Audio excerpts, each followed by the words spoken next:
Thank you for tuning into our seller interview series. Up today, we've got a dropshipping business for sale in the general niche. Created in September of 2016, this business makes $4,117 per month in net profit, and the listing number for the site is 43992. We do these interviews to give potential buyers more information about both the seller and the sites they're looking to purchase. We hope these insights are helpful for you in making a buying decision. We've got the seller with us today to go through the business and cover everything from niche selection to traffic and monetization. How are you doing today, Ayaz? I'm doing very well. How are you? I'm doing quite well. Thank you for coordinating to get with me today. Where are you calling in from today? I'm calling from Sydney, Australia. Australia, so whole other side of the world. I'm over here in the US. So, well, thank you for making this work, and I'm looking forward to our chat. Yes, definitely. Before we dive into the questions that I have for you today, I want to run through a quick summary of the business. Again, it was built in September of 2016, has a monthly revenue of $38,449, expenses of $34,332 to make for a net profit of $4,117, which is generated on a 6-month average. Included in the sale of this business are the domain, site content and files, 13 Facebook pages, 1 Instagram account, and 2 email lists. Ayaz, can you tell us a little bit about your background in building and running online businesses?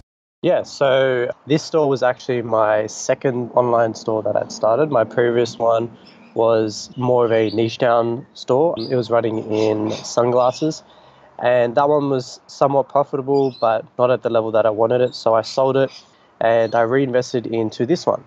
And if you guys look through the profit and loss of this store, there was no real profit in the first 6 months because testing a lot of different niches, trying to really hone down on what was going to work. Finally found it, and then from January, beginning of this year, we were able to pull in the profit. And yeah, so there was previously my second business online that I was starting. And yeah, pretty much. So with that said, when you said that, I pulled up the chart, there is it wasn't a profit. And then starting in January of this year, you went from negative $537 in December to $11,000 of profit, more than in January. So that's 1 month and a large turnaround. How did that happen? Yeah, so it was just basically, it wasn't a overnight thing how you can look at the chart where it's like, it's the profit is, or the negative profit is slowly coming towards the positive side. It was basically just constantly going through the consistency of testing and finally finding what works. And then it looks like an overnight thing, but it was really a 3-month process of getting to that 11,000 in profit, finally finding what really worked for us, strategy-wise as well as product-wise, and then really exploding in January from there. So you mentioned that there was a learning curve, and it was a gradual process of figuring out what was working and what wasn't working.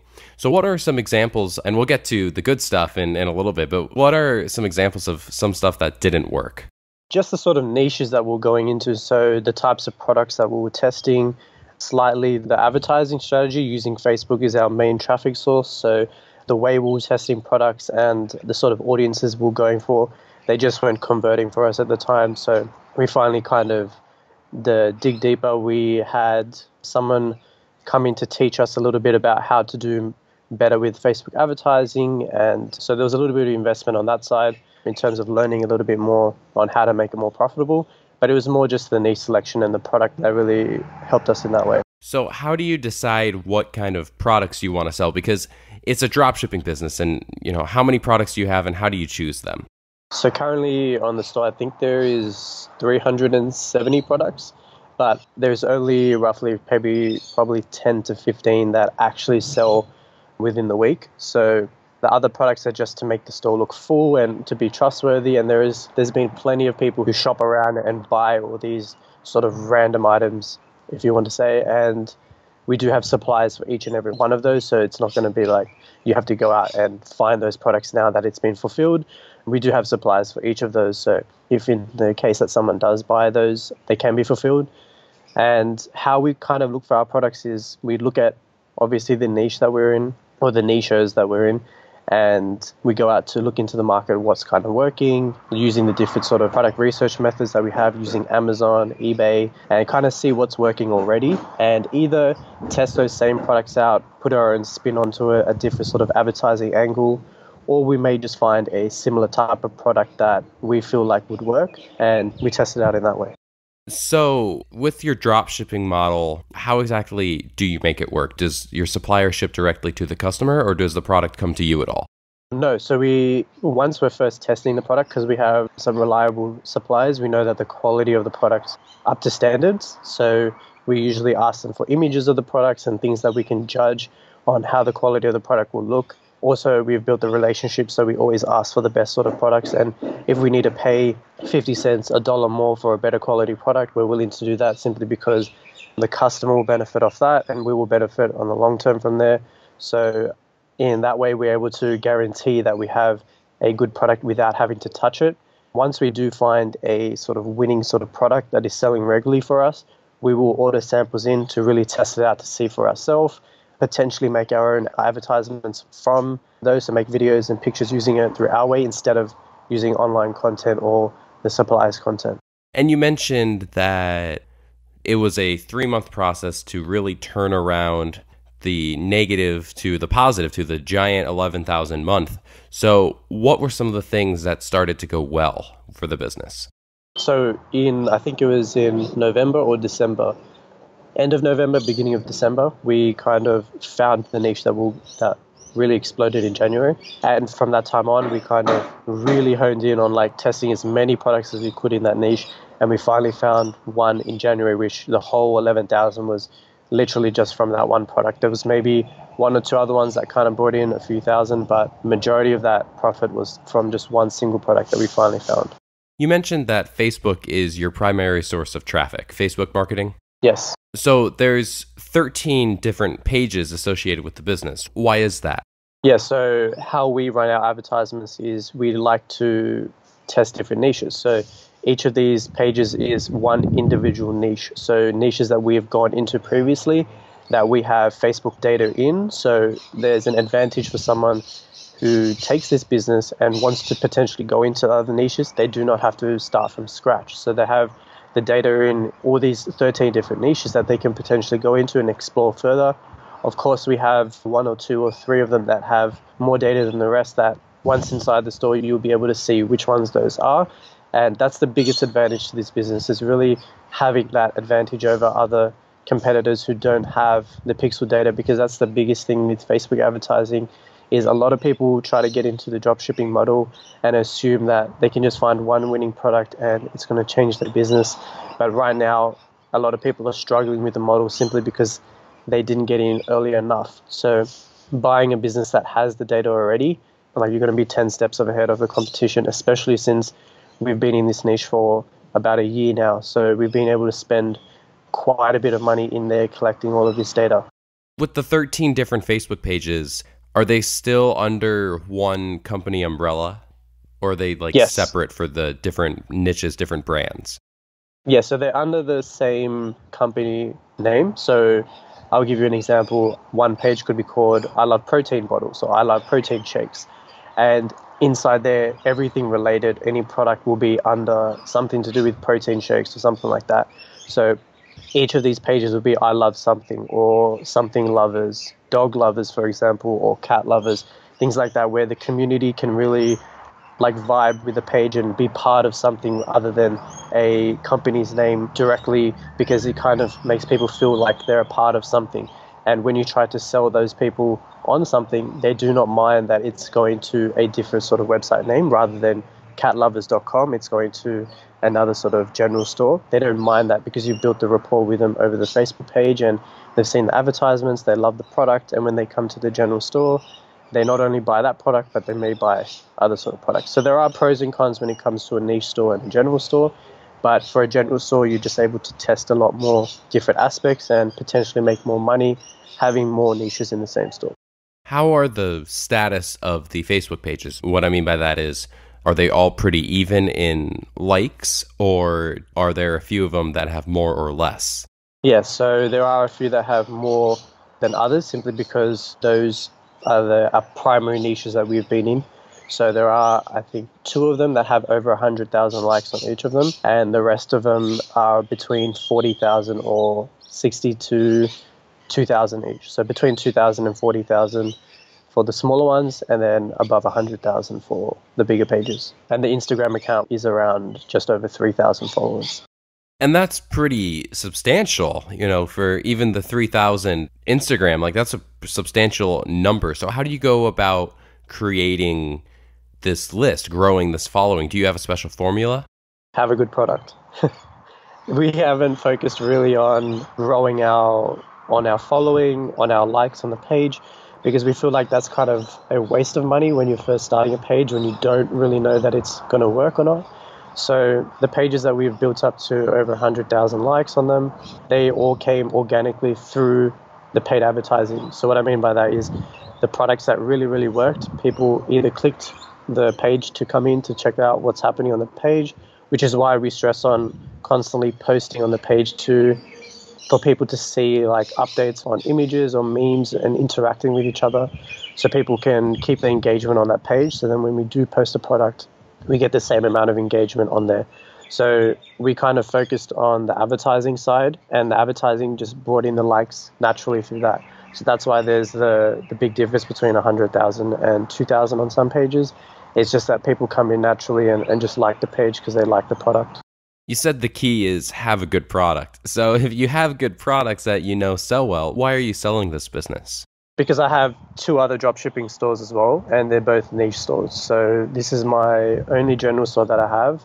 So the other 2 niches are not the same niches that are in this store. So I don't want to get that crossed where the buyer feels like that I'm kind of competing against them. It's a completely 2 different niches. They're not even closely related to each other. So I'm trying to focus on those and kind of really brand those out for 2018, and also using the money that I get from this store to go into a kind of a startup brand. So buying in bulk and kind of really honing in and building a brand in Australia. So that's kind of what the money is used for there. So I was tossing between which ones to sell, but this one's been around the longest. So this was the one that I could sell right now, and that is one of the most profitable. There's also an email list that is coming along for the ride with the sale here. 2 email lists, actually. So how are they performing? Do you do a lot with email marketing?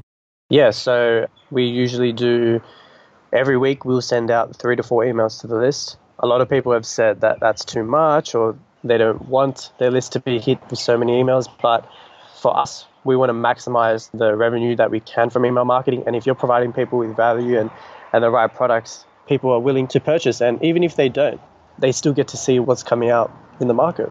So what we usually do is, so like I mentioned, 3 to 4 emails a week, and we're able to send them. The first email would be just a kind of a general to the entire list. The second will kind of be segments of that. And then the fourth will be kind of the whole list, really pushing them to finish that off. Do you do anything with written content on your site, like blog posts or something like that?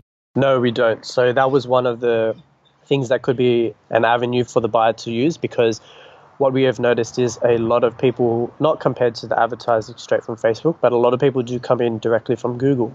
So we've noticed that a lot of people do come in organically through searches on Google. Right now, we do not know what sort of keywords exactly people are coming in for. They could potentially just be coming in as a return customer or someone who's seen the ad and has remembered our store name. But we haven't gone into that area yet, so that could be an avenue to go down to check out how to do blog posts, the general store, specifically to the niches, to attract people to purchase the products through there. So you feel if someone were to come in who had the blogging experience and the SEO, search engine optimization experience, with Google and utilizing those keyword searches and, all of that stuff, you feel like that would be a big opportunity to grow the business even more? Oh, most definitely, because if people are coming in organically from the SEO that we already have, which is really basic, just keywords on the product description and a few on the images, if people can come in and add in the articles and add in the major sort of SEO, then definitely, because if we search our store name on Google, every single list, every single thing that's ranked on the first page is our website only. So it's got to do with the collections, the products. So if anyone searches anything close to our store, we're usually ranked on the first page. So there's only more to come when you're posting more for SEO there. What are some of the other big opportunities that you see available for a new owner? With the dropshipping store, I feel the biggest opportunity would probably be either taking the niches and really branding them. So we didn't really trademark the brand, but we did name a product specific product, which was the one that made that 11,000 in January, we actually named that product our own sort of name. So we came up with a name, and we saw other people in the market who copied the product use the exact same name. So obviously we couldn't do anything about that because we'd never trademarked the name of it, and we didn't realize that the product was going to explode so quickly like that. But when you're drop shipping, it's kind of hard to be able to brand something when you're never touching the product. So potentially finding products in the niches that are already working, and once something really, really works, buy it in bulk, brand it, and as soon as you can do that, you'll be able to compete against the competitors so easily, simply because you have the data, as well as having the product now branded and people already know of the brand and have heard of the store in that niche. Do you feel like these products would do well on other marketplaces, like for instance, Amazon or eBay or Walmart or something like that?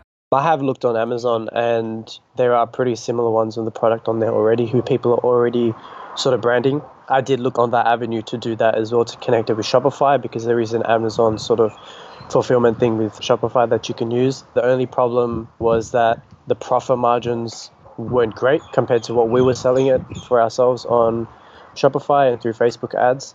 It was basically half the price on Amazon. So we didn't really feel like it was going to be worthwhile, especially since the traffic coming to Amazon wasn't high enough for us to make enough money, or wasn't worth for us there. So potentially with new products, you could look into Amazon to put them in, but the current products, I don't think, since we've already looked through if there was a potential there, currently I don't think it will work well on Amazon until there's new products. Are you currently selling globally?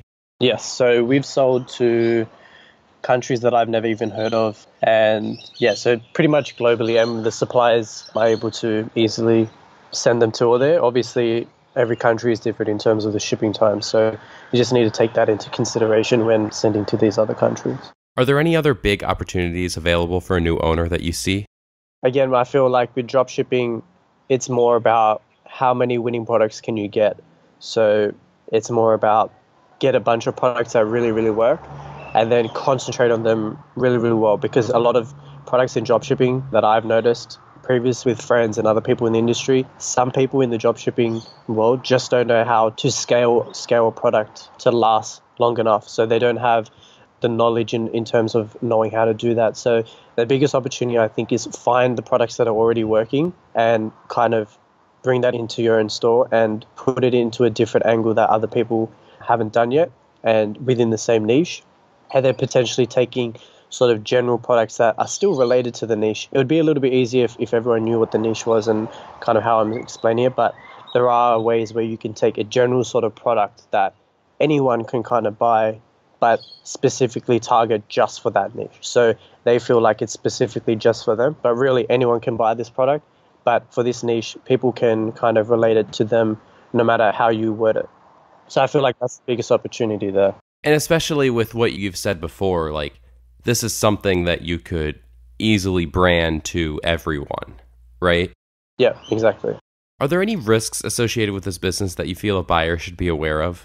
I'd say the biggest risk is the shipping time. So if you do go through the profit and loss, there are a few refunds here and there throughout the month. So customers, I feel like the biggest thing with the drop shipping is the shipping time. So a lot of customers don't like waiting, say like 20 days for their product. But that's the biggest con with the drop shipping service. But the biggest pro is the fact that you don't need any upfront costs except for advertising. So usually when you explain to the customer, if you have a good, strong customer support in your store, if you set up like kind of, because with our store, we've set up a sort of automatic automation email through a few apps that allows 7 days after the customer's purchased, it sends them an email letting them know that there's a delay with products and just keeping them aware of what's happening, so you get less customer support inquiries coming through.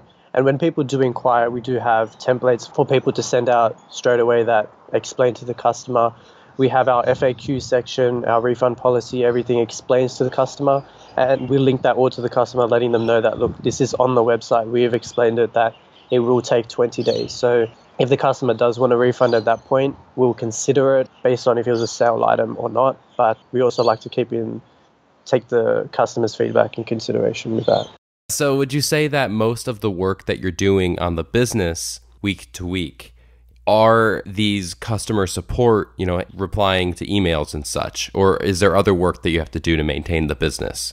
No, so me personally, I don't touch anything with customer support or fulfillment or suppliers or anything like that. My focus is the advertising side. So, because I'm an internet marketer myself, so I focus on the advertising side, and the rest of the business is run by the virtual assistants that I have. And how many virtual assistants do you have? I have two. I had three, but that one's just basically for like product research and things like that if I need them at the time. And are those employees willing to transition over to work with a new owner? I did speak to them. They were kind of hesitant on moving over just because they work on other sort of projects with me as well at the same time. So I did explain to them if they wanted to. They were kind of hesitant, so I'm not too sure if they do want to. But because they're a part of an agency, they have people who they work with who are always looking for new jobs, and they're on the same standard, the same level as them. So bringing in the exact same VAs to have the exact same work is basically just a plug and play thing. So you don't need these specific people that I'm working with to do the same level or the same standard in the job that's required. So would you get a new owner in touch with your current VAs just to talk with them, to offer them the opportunity to continue working with that?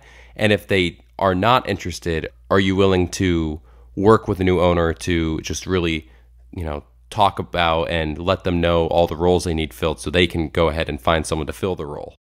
Yeah, definitely. Like I can work with the buyer to do that. I can even talk to my VAs to say, look, can you find two people for us to take over your roles? And then I can pass those to the new buyer and they can obviously go through the process of hiring them.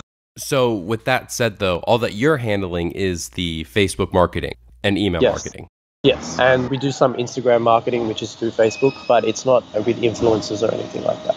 So how many hours are you putting in?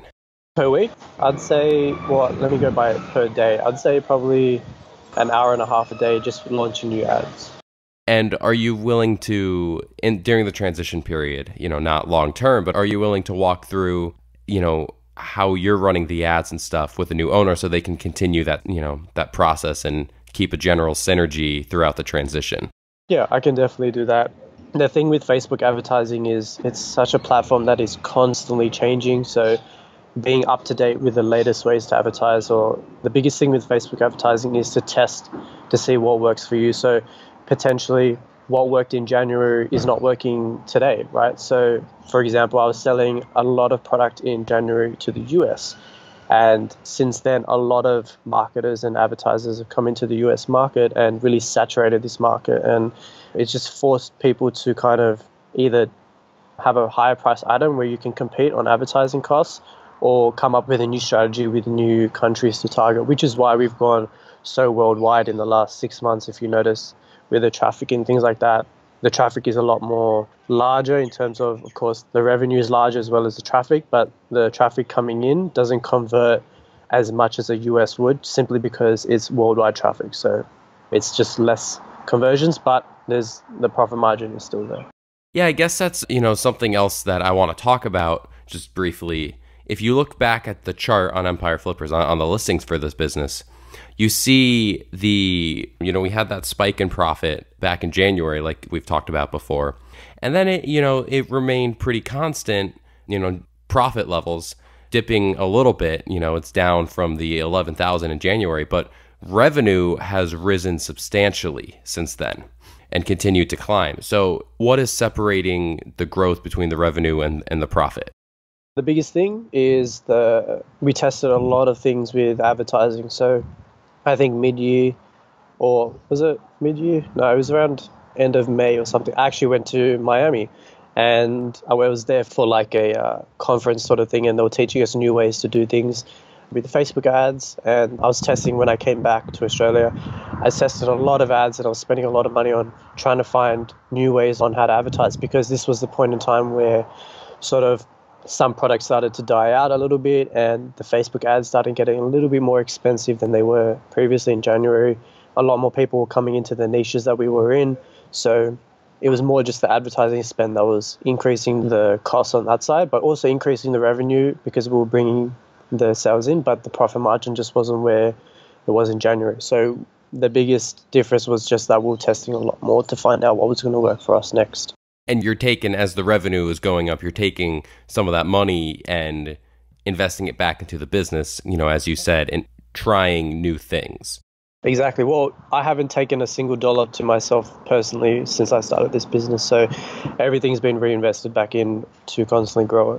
And just to clarify again, I'm pretty sure we've mentioned this, but during the transition with the new owner, are you going to be willing to sit down and talk with them about all that stuff that you have been trying in the last 6 months or a year, just so they don't make the same, mistakes? Yeah, definitely. We can go through the ad account to see what we kind of tested and what doesn't work now, and they can take that out of further testing. Will you commit to a non-compete?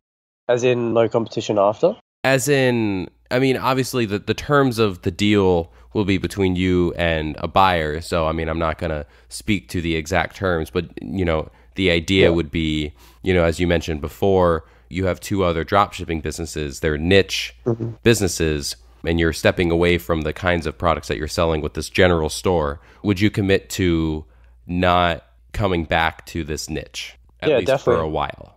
Yeah, for sure. I don't think I'll be able to come back into this niche because the pixel data on Facebook that we have with this store just won't allow other competition to come in, simply because we've spent so much money collecting it. New people coming in, testing the same products haven't had the same impact. For example, if you guys look at I think it was October, there was a big spike in revenue. I think it was like 74,000 Australian, so whatever that is converted to US. That spike was because we found a winning product that was already working for someone else in the same niche. And when we tested it, because we had so much data in that same niche, we tested it, already outperformed the original competitor by doubling the engagement. Obviously, we don't know how much sales that person made, but our engagement level on the ad was double theirs within half a month. So having that advantage of already built the audiences, the lookalike audiences, the custom audiences, everything that we've built in the past already just transitions over to a new product, and we're already able to basically kill the competition relatively quickly and profit from that.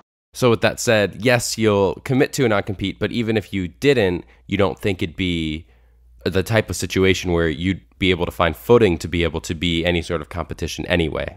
Yeah, exactly. I agree that I'm not going to come back in at all, but even if I did, like even as a sneaky person trying to come in, it probably would not work because of the data on Facebook.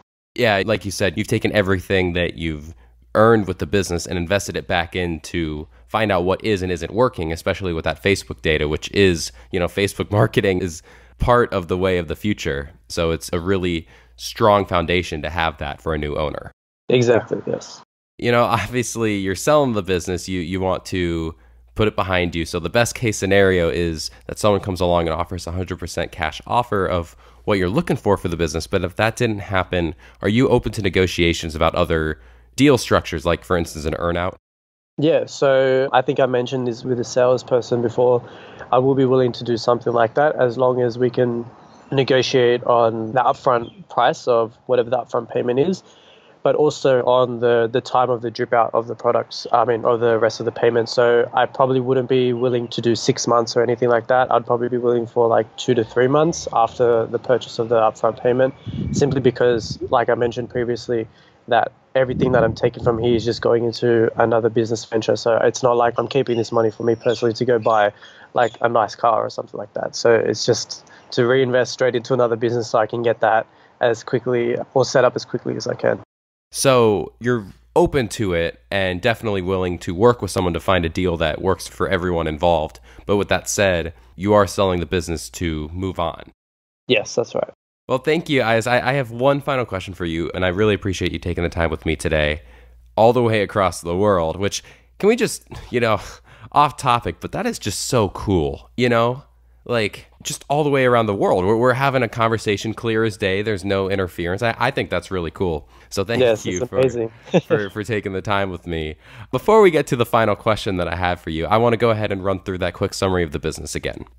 The business was built in September of 2016, has a monthly revenue of $38,449, expenses of $34,332 to make for a net profit of $4,117, which is generated from a 6-month average. Included in the sale of this business are the domain, site content and files, 13 Facebook pages, 1 Instagram account, and 2 email lists. Ayaz, what is your best 30-second pitch on why someone should purchase this business? I think everyone's going to get tired of me saying this, but The biggest thing that I'm going to stress on this business, especially with dropshipping in general, since I've had almost like a year and a half experience in this business, and the other two dropshipping stores that I have also making six figures, it's just, I can't stress enough the Facebook pixel data. It's just the strongest thing to have in this business that's going to be able to beat every single person out there on Facebook, on Instagram. Of course, going into other sort of avenues like the blogging, the SEO that we spoke about, potentially going into Google advertising that we actually are going to go into our other niche stores that we haven't tapped into with this general store, which potentially could be a very big revenue earner for you guys as well. So the biggest thing that I can say is the Facebook pixel data. That's going to be the biggest thing for you, regardless if the products stop working that are already working now. Your biggest asset is going to be your email list and your Facebook data. Which, as we said before, it's the way of the future. So having that strong foundation is definitely going to set you off on a bright future with this business, especially if you have that experience yourself with the Facebook marketing as well as blogging and SEO to be able to take advantage of some of the opportunities that we outlined earlier. Yes, definitely. Ayaz, thank you so much again for taking the time with me today. I really appreciate it. Thank you. Yeah, I appreciate you guys having me on. If you're watching this on YouTube, subscribe to our channel. And if you want more information, the link will be below the video that will take you to this marketplace listing. And if you're watching this on the listing site and want more information, become a depositor today. When you make the deposit, one of our business advisors will be in contact with you, and you will be given everything you need to review this business. Have a great day.